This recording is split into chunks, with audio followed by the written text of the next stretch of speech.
Hey everyone, welcome back to the channel. So in today's video, I'm going to be talking a little bit more about the court case because I know so many of you keep asking me about it. So I'm going to be obviously following this. I'm going to be talking about it probably in the next few videos because there is so much to unpack. So if you really want to join me in this, then you can skip this bit, just so you know. But for those of you who've been with me from the beginning, you know what to do by now. Grab your drink of choice, whether it be tea, whether it be coffee, whether you're sitting in the garden with a cold glass of Coke or lemonade, or you are like me and I'm enjoying the cherries and berries.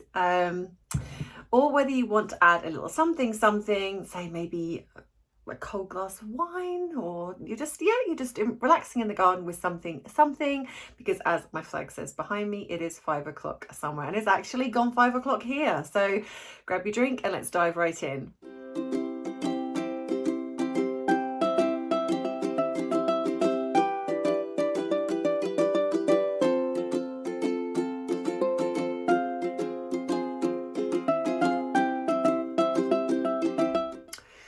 So, Harry.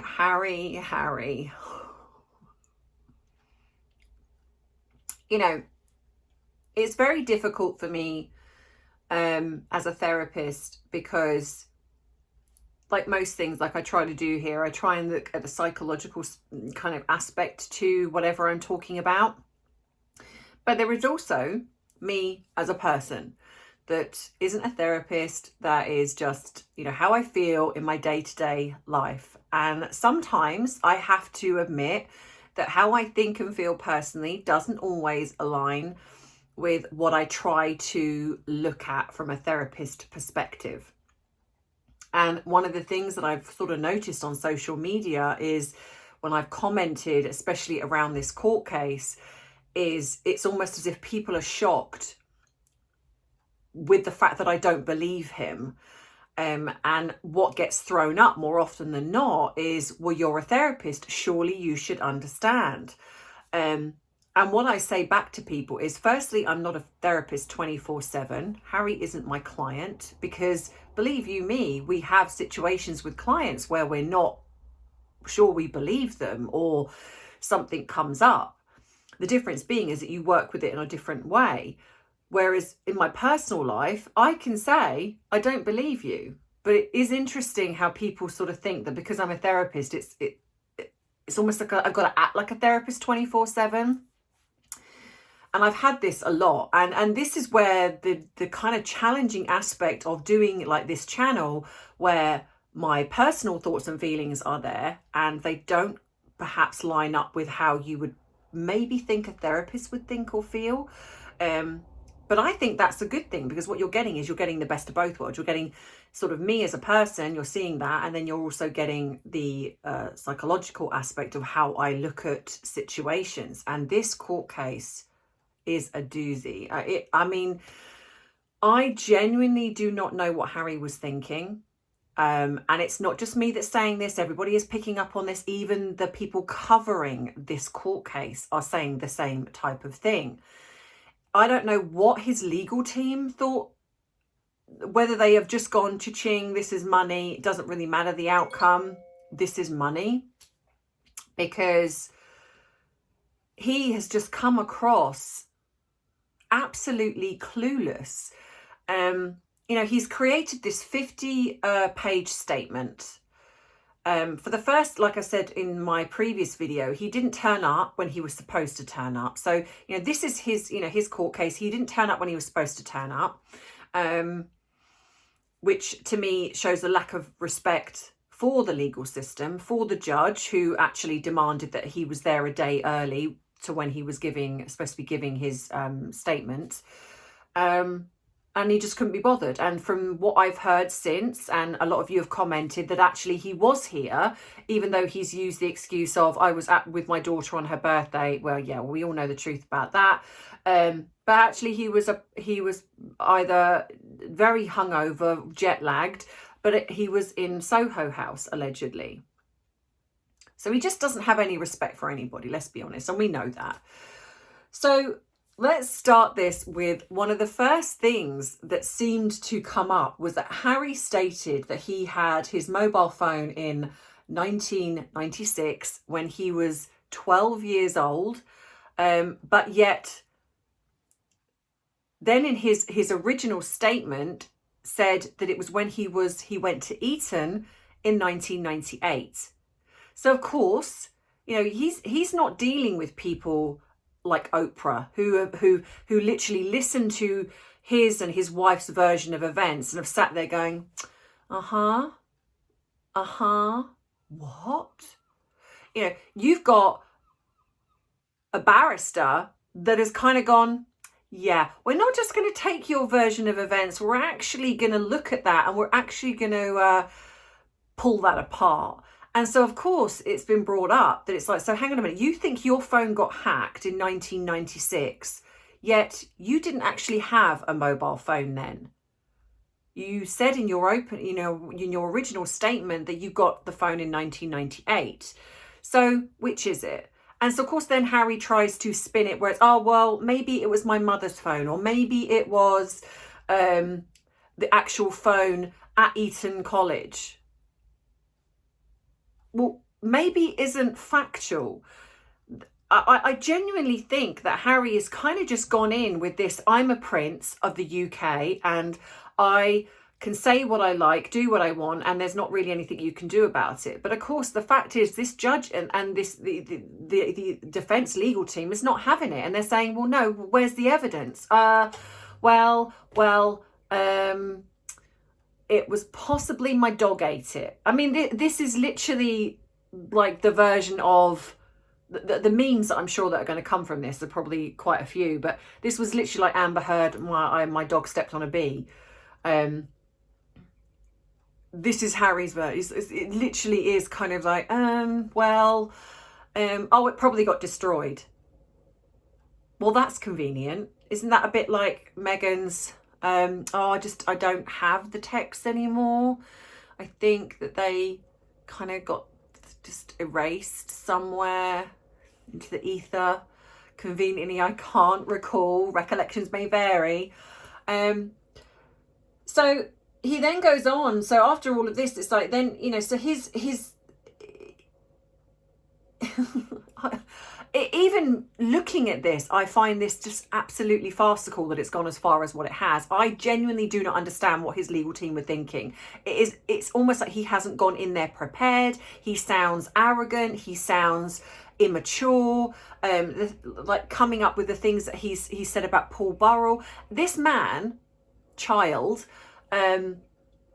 doesn't seem to care about the fact that he goes after everybody else. He doesn't seem to care about what he says about other people, like calling Paul Burrell a two-faced shit or something along those lines publicly, and that's been now put into the media. So he doesn't care about that. He doesn't care about the way he's spoken about his family publicly. All he cares about, and what I have said all along, which is why I believe he wants IPP status, is that what he's really angry about is that his terrible behaviour has been exposed. And in his eyes, and I will get to Chelsea Davy, I'm going to do a video on Chelsea Davy, so I'm not going to talk as much about her today because my next video is going to be talking about this a little bit more. But it seems to me that he's blaming the media for his breakup with Chelsea Davy, rather than actually it was my behaviour that created most of the problem, which created the press intrusion. Because if you're not doing anything wrong, the press have nothing to write about.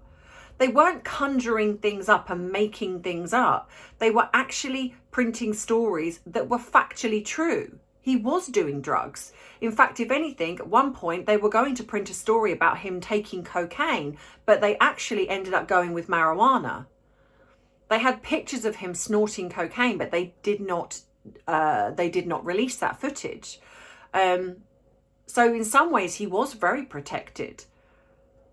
But he was the one that chose to do the things that he did. He chose to dress up in with a Nazi uniform. He chose to do drunk billiards. He chose to sleep and go with multiple women and go to strip clubs and things like that. But what he's doing, and I've noticed this again, he's done what Philip Schofield did, which is when he did an interview recently, is like he brought up Caroline Flack, who lost her life. And a lot of that was down to the media intrusion, the way she was being trolled and bullied. He brought up Caroline Flack. He brought up his mother again. This doesn't take away from the fact that you've behaved appallingly. If you were not doing these things, then the media would be printing nice stories about you, like they pretty much do with the royal family now. Look at the fact that his father was trolled and trashed with the media when it came to him still having a relationship with Camilla, when it started to come out. How loved Diana was. Diana was unfaithful. That's been proven. But yet there wasn't much circulated around her because she was very well loved. But Charles was vilified, so was Camilla. But they didn't choose to sue. And yet William and Catherine vilified. There were literally pictures of them when they went on their, I think I went on holiday or their honeymoon, and she was topless, and they literally exposed pictures. I mean, yeah, and they sued and they won. Fair enough. But they're bringing the evidence, they're bringing the facts. Harry's brought nothing. Nothing. It's just his feelings. His this is all speculation. Well, that's not how it works in a court of law. You don't just, anyone could do that. Oh, do you know what? Actually, I feel really hurt. I'm gonna go and sue you because I feel hurt. And the person is going to be like, well, what evidence do you have that this has taken place? Well, I don't have any evidence. I just feel hurt by this. Right. So you've got no evidence that this has happened? No. But your feelings are hurt? Yeah. Oh, yeah, well, slam dunk, you've won then. It's like, it doesn't work that way. And we're talking about things that were like 20 odd years ago or 13 years ago in regards to his relationship with Chelsea Davy. The fact that he's bringing this up now, and again, I will do a video on that, but it's just very bizarre. And also, like, when he's talking about the phone, he was 12 years old, allegedly, in his eyes. So you're saying that you remember all of this from when you were 12 years old? And then, of course, then the cross-examination is, so did you read these articles? No. Right. So how can you be upset by them if you didn't read them? Well, I knew about them later, so I'm guessing that if I did read them back then, I would have been upset. Right. But you didn't read them then? No, they were kept away from me. Oh, so you were protected then. The royal family protected you by not showing you some of the articles that are in the media then. So Harry is trying to get us to believe that he believes that he would have been offended with articles that were written around him at the time, but he didn't actually read those articles. That is literally no different from a client coming to me and talking about a situation now that didn't happen. So it's kind of like, right, so, oh, but I found out about this now, but yet I was really upset about it back then. But did you know about it back then? No. So how can you be upset about it back then? How can you say that those feelings were there but you didn't know it? Do you see what I mean? It's like, this is exactly the same type of thing. It's like, how can you be upset about something you didn't know? Because, like, for example, when you're trolled on social media, and you know I've had first-hand experience about that, one of the first things when I talk to people that go through this is I say, switch it off. When I was going through it really quite at the height of when it was happening, most of it was happening on Twitter, I chose to step away from Twitter. I shut down my account and I've never been back on there. And the reason being is because if you don't see it, you don't know it's happening. You can't be affected by it. So by Harry's reasoning, it's, oh, well, I found this out later, but I'm guessing that I would have been offended if I had seen it. That's not how this works. That is not how this works. It's like you can't just conjure up something because it suits a narrative that you're trying to create now. Either it affected you or it didn't. That's kind of it, really. So yeah, I've written some notes. So I'm just going to be, so the thing, like I say, the thing he said about Paul Burrell, I think was really low. And I can understand why Paul Burrell is upset by that. Whether you like Paul Burrell, whether you don't, it doesn't matter. But this is the way Harry is. It's like, you can't say things about me. You can't say all these negative things or expose my privacy, but I'm very happy to expose yours. And I'm very happy to talk trash about you publicly. That's okay. He then talks about a thumb injury story and says, this was leaked due to phone hacking. When he was asked by the lawyer, well, which phone was used to hack this particular incident, in the fact that they found out about it, he said, I don't know. Maybe my doctor's phone was hacked. So the lawyer came back and said, well, do you know that for a fact? And he's like, no. So that's speculation then. Yeah. Right. He then talks about, I had glandular fever as a kid and he was teased by his mates for having kissing disease. As much as this isn't nice, you know, it's like, he then talks about, this was leaked. But how? Where? Why? What? I don't know. It's like, no offense, Harry, but being teased at school, of course it's not nice. But it is kind of rite of passage. It is kind of the same with everybody. And most children at some point get teased by their friends or they get bullied. It really does seem that he literally wants an apology for everything that's happened in his life. The things that he's talking about are just so ridiculous. Harry's then asked, how can you be paranoid about articles you've not read? And Harry states, I'm not sure. I'm just speculating regarding the ones I've read or the ones I haven't read. So Harry blames the media for the British fascination into the royal family. So I'm guessing in Harry's world, if the media didn't focus on them, no one would be interested. That's the way Harry views this. Like, if the media didn't focus on us, the media wouldn't be interested. Harry, do you not understand the role of the royal family? You're not the only one that has had media intrusion. Now, don't get me wrong. I'm not saying the way Diana was treated, the way Catherine was treated, or the way even Charles and Camilla were treated is okay. But unfortunately, that's the nature of the beast. You cannot court the media when it suits you and then say to them, oh, poor me, this is really terrible. You can't print that stuff. It's negative. You can't do that. It doesn't work that way. The media have a relationship with the royal family. It's a quid pro quo. It's like, we've got some stories we would like to print, and can you give us a comment on that? And a lot of the time the royal family do no comment, or if they have or they give like a drip feed, like I would imagine even with the glandular fever, like when Charles had the worldwide bug, we got a statement because there is interest, there is global interest, and especially within the UK. But that's what keeps you in. If there is no interest in the royal family, you cease to exist. You are there because we want you there.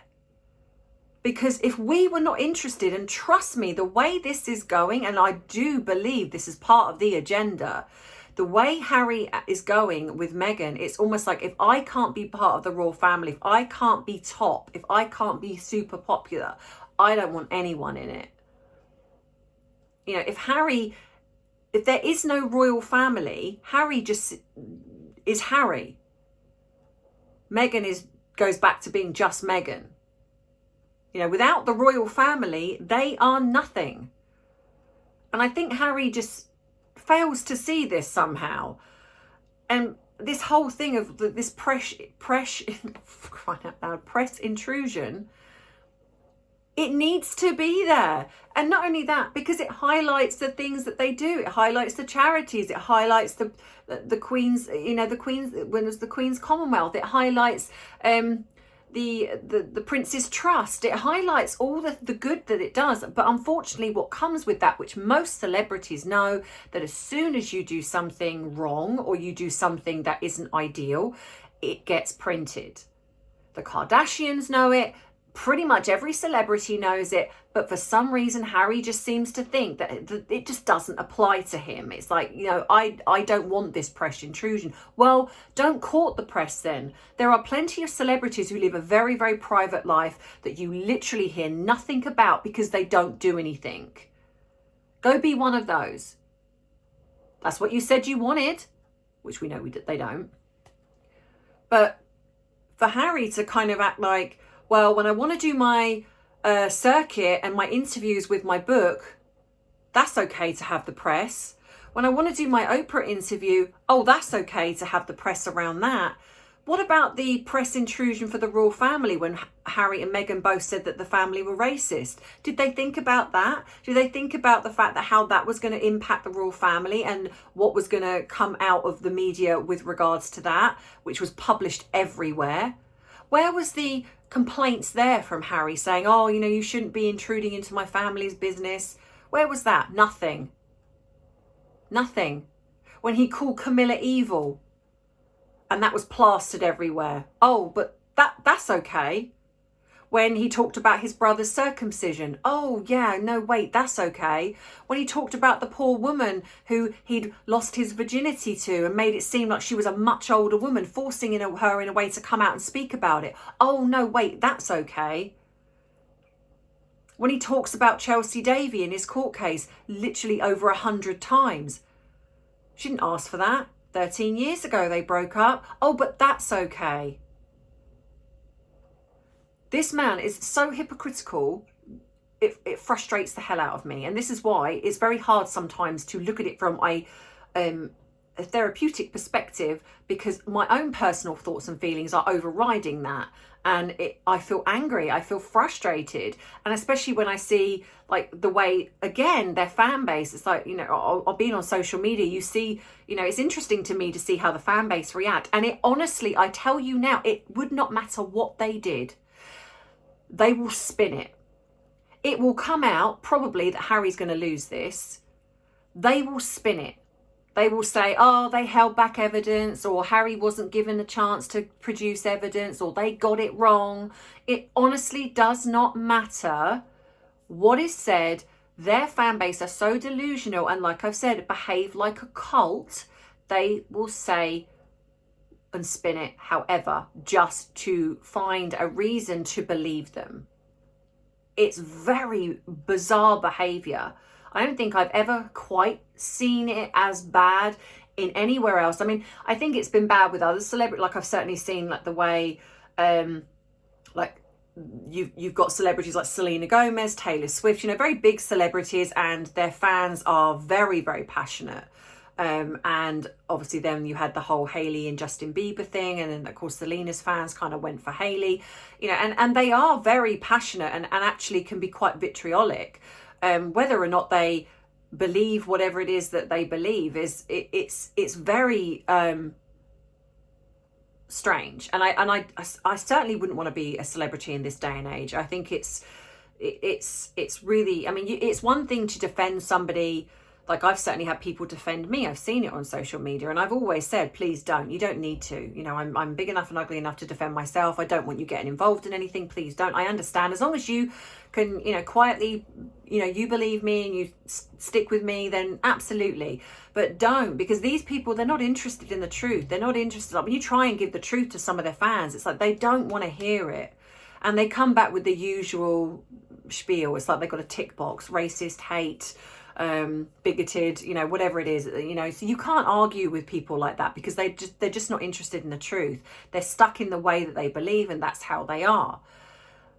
But you've now got Harry, who in his mind, it's almost like he's taking on, like the two of them were taking on the monarchy, taking on the institution. And you had people behind the scenes going, yeah, well done, Harry and Meghan, taking on the institution. But they weren't looking at the fact that actually this is a family. They weren't looking at the fact that actually this is all lies. And it's the same thing with this. You see the people going, oh yeah, well done, taking on the media, yeah, well done. Yeah, but there's nothing there. He's got no proof, no nothing. Oh, but that doesn't matter, because his feelings matter. Your feelings are subjective. This is not Harry's truth. This is about the truth. And it literally goes on. He blames the media for the fascination of the royal family. He even goes on and talks about his mother again. Yes, she was chased by the paparazzi, but let's not forget that the driver was over the limit, and unfortunately she wasn't wearing a seatbelt. So he was driving erratically.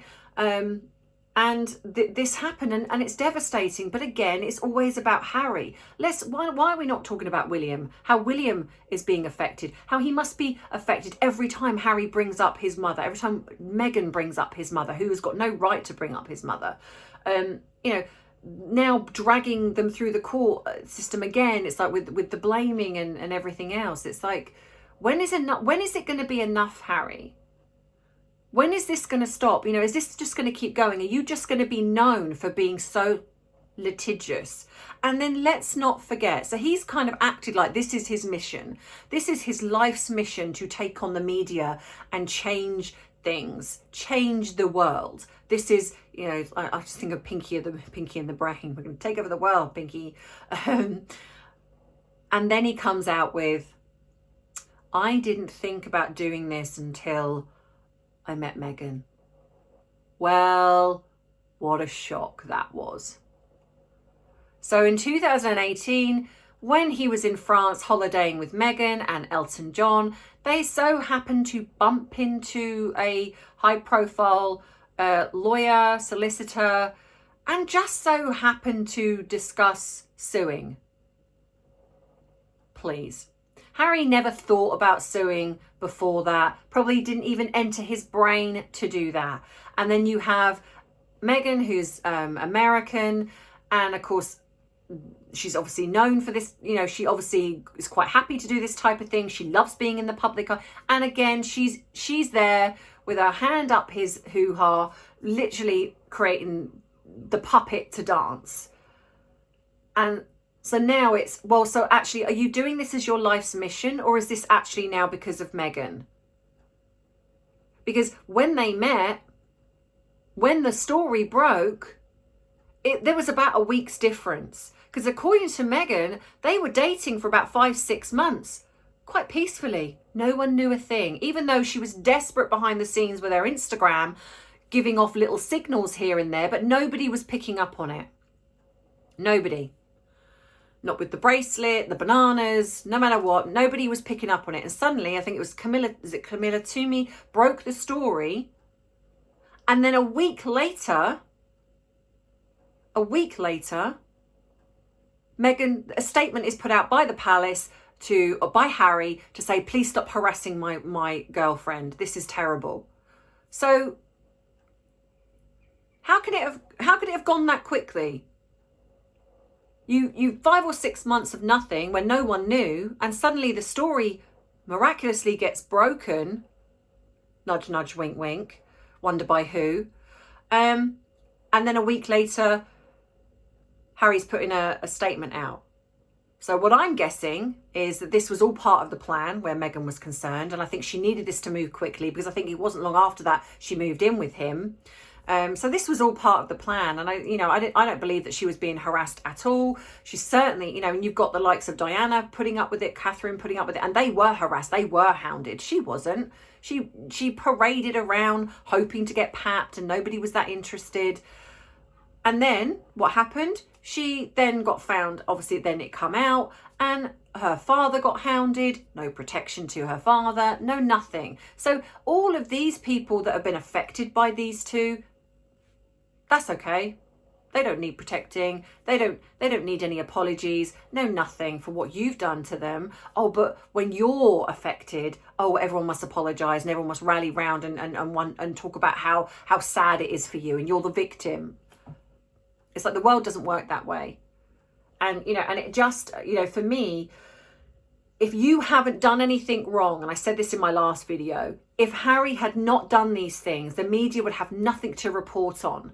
And what I'm guessing, the bottom line in all of this is that Harry doesn't want the negative attention. He doesn't want the things that he's got up to be exposed. You know, you can't blame the media on the Chelsea Davies situation. A lot of that was because you were going to strip clubs. Here's a thought, Harry. Don't do stuff like that. When you're in a relationship, don't cheat on somebody. You know, just a thought.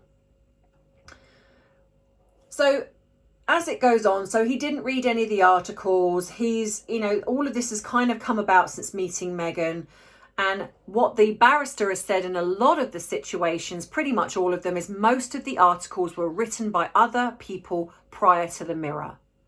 And I have said this before, and I will say it again, probably in another video.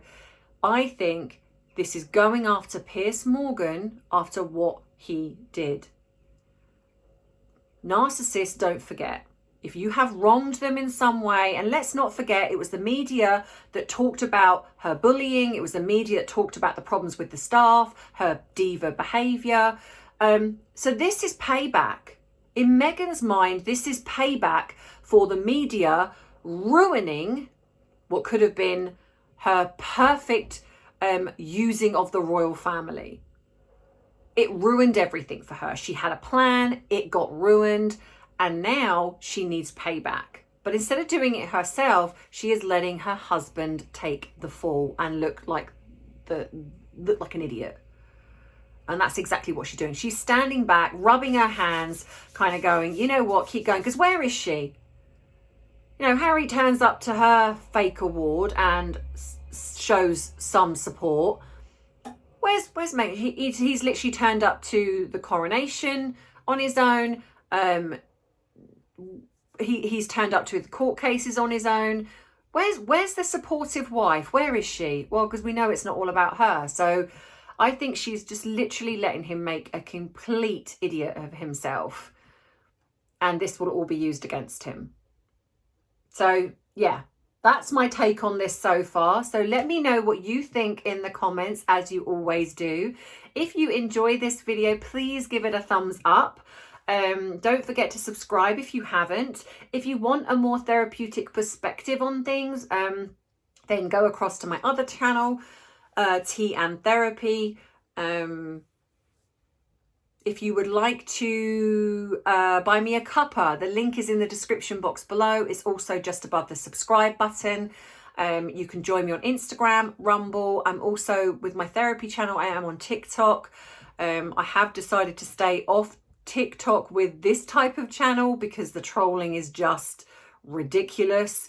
I take my hat off to anyone who's over there who is talking about them because they are just crazy. So yeah, if you thank you for all the birthday messages. Like I said last time, I will get to you, I promise you. It's just at the minute with like juggling everything, taking time off to spend with my son. I will get to you, I promise you. Each and every one of you, I've got you in a little folder in my email, so I will go to you and I will thank every single one of you. I know that some of you probably don't want to thank you, but I'm going to do it anyway because it means a lot to me that you have sent me things. And thank you for all the comments on here where you're wishing me happy birthday. And for the people that have sent me, I've got some cards coming in already. And again, I will be thanking you all. So thank you so much. I'm sort of excited. I don't know how I feel about my 50th, actually. It's a kind of a weird, it's like I don't see myself as 50. It's like my brain probably hasn't caught up. My body flipping certainly has, with the old aches and pains and hot flushes and everything else. And yes, I'm talking about the menopause for those of you who moan at me about it. But you know what? I'm privileged. I'm privileged to get to this age, as I know some people do not. And I only have to think about my cousin who passed not that long ago, and he was 41. So on some ways, I know that being very grateful for the fact that I'm here, is something that we have to definitely look at. But I am so blessed to have an amazing, like what I call my bubble family. Honestly, you're why I keep doing this. So thank you so much for the love and support that I get from you. I just feel like I have the best kind of people in the world here. I know other probably channels think the same, but I genuinely do feel like that. You're also very kind and respectful, and I really do appreciate that. So thank you so much. And yeah, so that's it from me for this video. I'll be back on Monday with a new video where we will catch up on the latest goings on. And I will, like I say, I will talk about the Chelsea Davy, my thoughts and feelings on that. And I've also got some other kind of stuff in regards to Meghan, this possible alleged pregnancy that may have happened years ago. So hold tight on that. So yeah, so quite a few things coming up. So like I say, thank you so much as always, and I will see you in the next video. Have a wonderful weekend, whatever you are doing. And as always, I love you, I appreciate you, but most of all, I respect you. Mwah. Bye.